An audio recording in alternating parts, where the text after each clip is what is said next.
Ecclesiastes chapter 10. First of all, I got a question for you. This book is read at a certain holiday, Jewish holiday. Who knows which one? Glenn, you can't answer the question. You can't just whip out a bunch of them. You get one. No, not. That's a Jewish feast. Hey, there you go. Yeah, they read Ecclesiastes, the Feast of Tabernacles. Yeah, because they do Ruth, Esther, Ecclesiastes, and the Jewish do. One more. No, it is lumped in with Job, actually. One of the wisdom books. There's 5. But I don't remember what the other 4th one the Jewish did, but there's another one. Yeah, I don't know. I don't think so. Mess them all up, wouldn't it? Would be kind of funny. But yeah, I don't know the wisdom books, but I know there's Ecclesiastes, Song of Solomon, and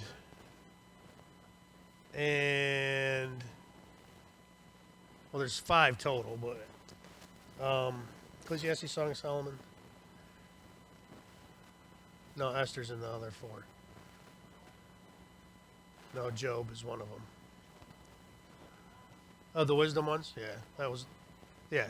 There's 5. There's Ecclesiastes, Song of Solomon, Job. Job's like the first one. There's 2 more. I can't remember.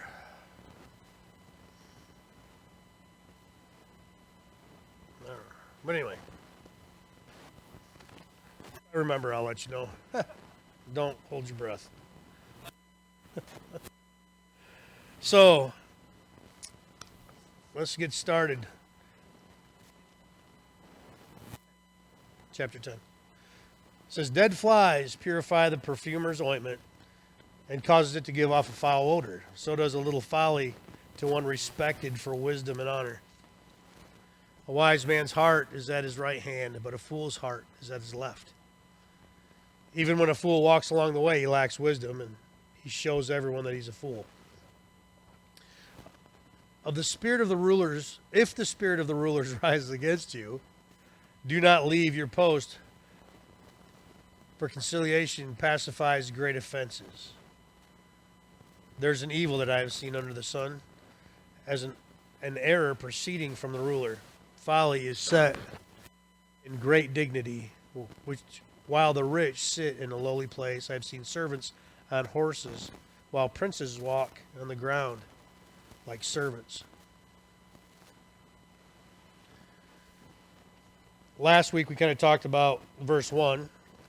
You could do a lifetime of great, wonderful things and make all these wonderfully wise decisions and then make one mistake and it ruins your reputation for a long time to come. It says, talking about dead flies putrefy the performer's ointment and cause to get off foul odor. So does a little folly to one respected for wisdom and honor. We've seen a lot of that happen over the years, where we've seen people that have been well respected fall. We continue to see that. And it takes a long time to regain that trust in that individual. So it's good for us to keep that in mind. Verse 2, the right hand in this case is viewed as more dexterous. Is that the right word? Dexterous? Did I say that right? Dexterous, however you say it. And the left hand is more awkward. And so the wise man knows how to do something well. But the fool is awkward. So the wise man's heart is at his right hand, but a fool's heart is at his left. Even when a fool walks along the way, he lacks wisdom. Verse 3. It's like even when he does something simple, he lacks common sense. He shows his ignorance in all that he does. And if the spirit of the ruler rises against you, do not leave your post. Right? So it's better to be meek and submissive when the ruler's mad at you, when he's angry with you. That way he doesn't bring down his wrath. Another thing that bothers Solomon in verse 5 and 6 is when a ruler makes unwise decisions or injustices.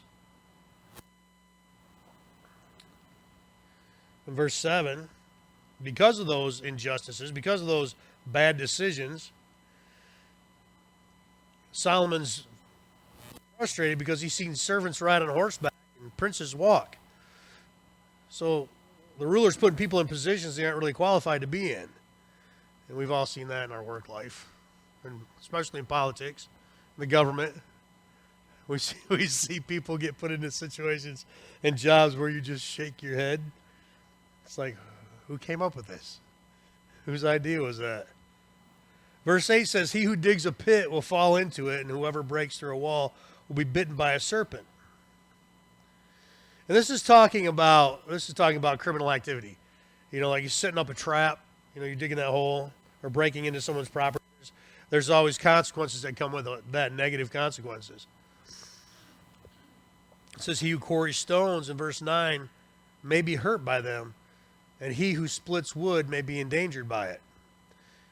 If the axe is dull, in verse 10, and one does not sharpen the edge, then he must use more strength, but wisdom brings success.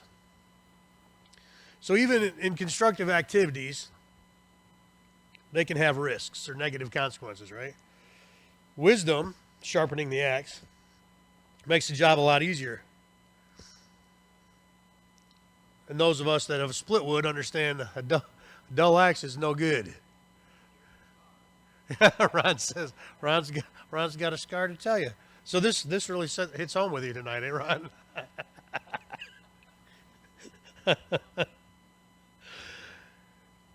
Verse 11, it says, a serpent may bite when it's not charmed. The babbler is no different.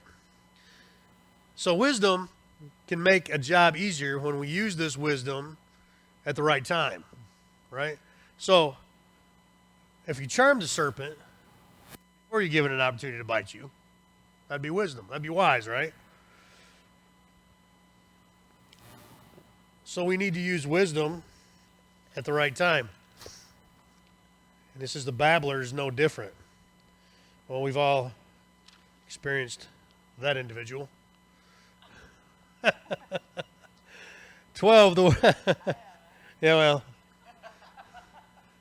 no comment. Anyway, the words of a wise man's mouth are gracious, but the lips of a fool shall swallow him up. The words of his mouth begin with foolishness, and at the end of it, his talk is raving madness. A fool also multiplies words. No man can know what is to be. Who can tell him what will be after him? The labor of fools wearies them, for they do not even know how to go to the city. So the words of a wise man brings him favor because they're gracious words. But the words of a fool begin with nonsense, and by the time he's done talking, you're shaking your head wondering what was he even talking about? How many of us had conversations like that? Nobody? Except Deb. You know, the fool doesn't know when to shut up, right? He talks and talks like he knows everything, but as you listen to him, you come to the conclusion that he's just full of himself and has nothing to offer the conversation. So, bragging about what he will do, but he has no idea what will happen in his future. He wears himself out with unproductive work and doesn't really have any common sense. In 15, the labor of fools wearies them, for they do not even know how to go to the city. So whatever labors they do, this fool is doing, he's wearing himself out with it. It's unproductive. He just doesn't have any sense, common sense. Verse 16, woe to you, O land, when your king is a child, and your princes feast in the morning. Blessed are you, O land, when your king is the son of nobles, and your princes feast at the proper time, for strength and not for drunkenness. It says, woe to the land where the ruler is immature, So here his leadership is neglecting their duties, but the fortunate land is led by a king with character, and the leaders there have self-control. So they're not feasting when it's not time to feast. And they're eating for strength. And they're not just getting drunk like these other people are. They're taking advantage of their situation and taking advantage of this ruler that's just a kid, just a child. 16, because of laziness, the building decays, and through idleness of hands, the house leaks. Those of us guys that work in repairing houses and working on houses and building stuff, a lot of times you get the call to fix something that's been neglected for a long time.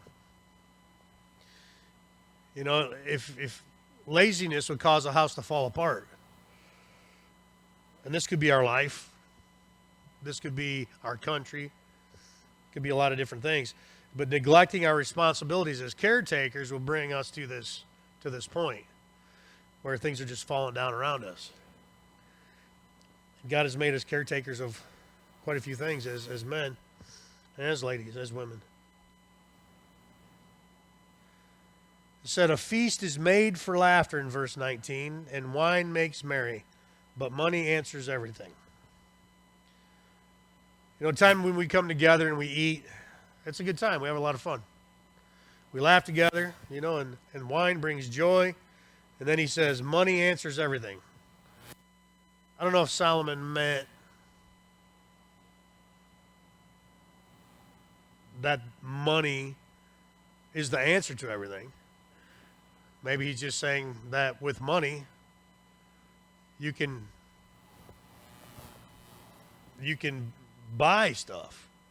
You know, you can have everything you need. Well, it does buy everything except happiness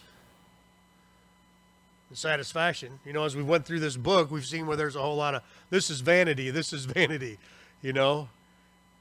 And you see that there's no satisfaction. It's like Solomon's, as he's looking through the eyes of worldly wisdom, not finding anything that satisfies him. And he's got plenty of time and money to invest in that, right? So he spent a lot of years putting all this information together. And he's not found anything that satisfies. 20 says, do not curse the king even in your thought. Do not curse the rich even in your bedroom. For a bird of the air may carry your voice, and a bird in flight may tell the matter. Don't speak evil of the king, even in your thoughts. Nor the rich, even when you think you're alone. You know, it's interesting how things seem to find their way to the ears of the individual that you're irritated with, right? You may not say a thing out loud. You may not say anything in front of anybody. But somehow, some way, the word gets out. Oh, so-and-so's irritated with you. I didn't say nothing. You kind of wonder how that works. Siri. Is that what it is? Alexa, Siri, Google, Echo. I don't know. How many is there out there? A lot. You know, my phone is bugged. My mom heard me. Oh, that's funny. But things seem to find their way to the ears of the person you're talking about. And the end of chapter 10 kind of finishes up, well, from the sayings or proverbs of Solomon. So I kind of go through chapters 1 through 4, and we covered Solomon's search for the meaning of life. He discovered the predictability of life and the cycle of life and death. We went through all that. And 5 through 10 talks about his sayings or proverbs, the things he understood through his search, looking at life through the wisdom of man. And as we go to chapter 11 and 12 and finish up this book, 11 and 12 is going to discuss his solution, the solution to his search for the meaning of life. So as we get into that, we're probably going to do both those chapters together and wrap up this book. But it's really interesting because we look at Ecclesiastes and you think, all right, why is this book even in the Bible? You know, it's just, I don't get it. Because you look at Scripture and you think, okay, I'm gonna glean a whole lot of good truth out of this. But when you start reading through Ecclesiastes, you kind of get depressed. Because Ecclesiastes, for the most part, is looking inward, right? Or it's looking outward. So it's a very worldview kind of book. And the wisdom that Solomon has brought to us to this point has been things that he's seen in the world, of the world. He hasn't really looked up. He hasn't really looked towards God. Although in chapter 5 he did mention God. Talked about it a little bit, kind of opened up a little bit right there. But as we get into 11 and 12, we're going to see where he takes us from kind of a horizontal focus to a vertical focus, where he's more focused on God. So we're going to probably run both of those chapters together next week and wrap up that book. And then if I'm still teaching, am I still teaching after this one? Did I start yet? I don't think so. I'm going to start next week. No, we'll probably, if I'm still doing this, we might go into Ephesians, one of my favorite books. Yeah, I get some thumbs up. Because I like stuff where we can really talk about it, stuff that we can really have. You know, it's probably not good for stuff that we're recording because I like talking back and forth. I like having a conversation, you know, instead of just speaking at people. I like having that because that's how we all grow, right? So that's where we'll be heading. So anyway, I got a request I want to bring up tonight. I talked to a buddy of mine. I know you guys have heard me talk about Roger Duvall, a friend of mine in North Carolina, and you'll be able to relate to this. He is going to have double hip replacement surgery. So anyway, I'll be praying for him, and